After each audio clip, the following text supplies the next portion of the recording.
Hello, Facebook family. This is Eric Culpepper, CEO and Principal Agent of Mid-Michigan Health Insurance Advisors, and I'm also a state certified agent for healthcare.gov. And I'm just going to share a little bit of information. What's happening with Michigan concerning this healthcare legislation called Obamacare that was recently passed?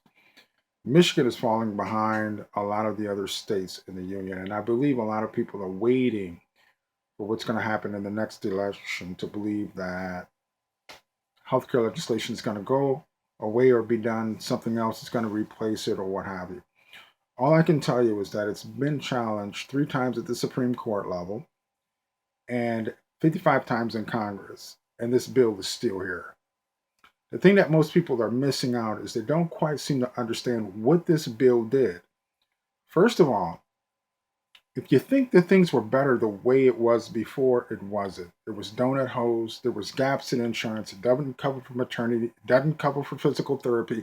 It was either limited to a particular dollar amount or frequency. There was a lot of holes inside of health insurance. What this bill did is it passed it in a way that created something which is called EHBs, or essential health benefits. So it made it more robust. It gave you more coverage. The other thing that it did is it did away with turning away people with high risk issues, pre-existing conditions. So now it's a guaranteed issue. What that means, if you want a policy for coverage, you get it. All these things, it drove costs up. So what returns insurance to become more affordable is the tax credits. This is the one piece I'm trying to get people to understand here in Michigan, but it's in one ear and out the other. They're running from this stuff. They're fleeing for the hills. They don't seem to understand that the qualified health plans on healthcare.gov is going to be more comprehensive than anything else out there on the planet. Now, if you're a veteran and you got service connected benefits, those benefits are better than Obamacare. Way, way much better.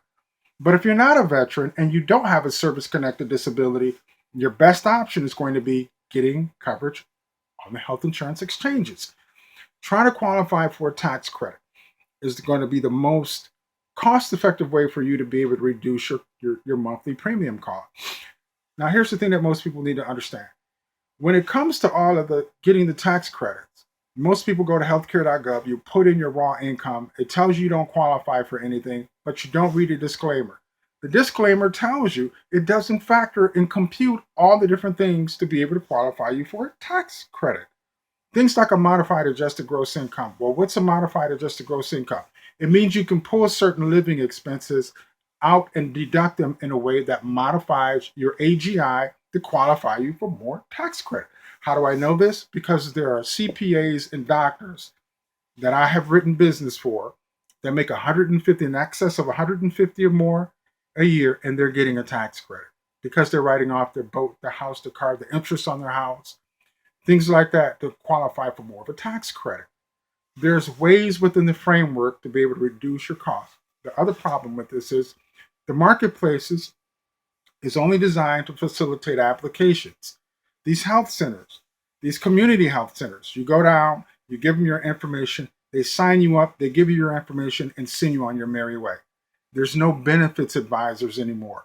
The big piece that folks are missing is the government pays me and guys like myself who are certified at the state level to help assist people with it to do managed benefits for you. What that means is when you sign up for healthcare on the health exchanges, they give you a temporary policy if they require additional information, things like birth records, SSI, Social Security card.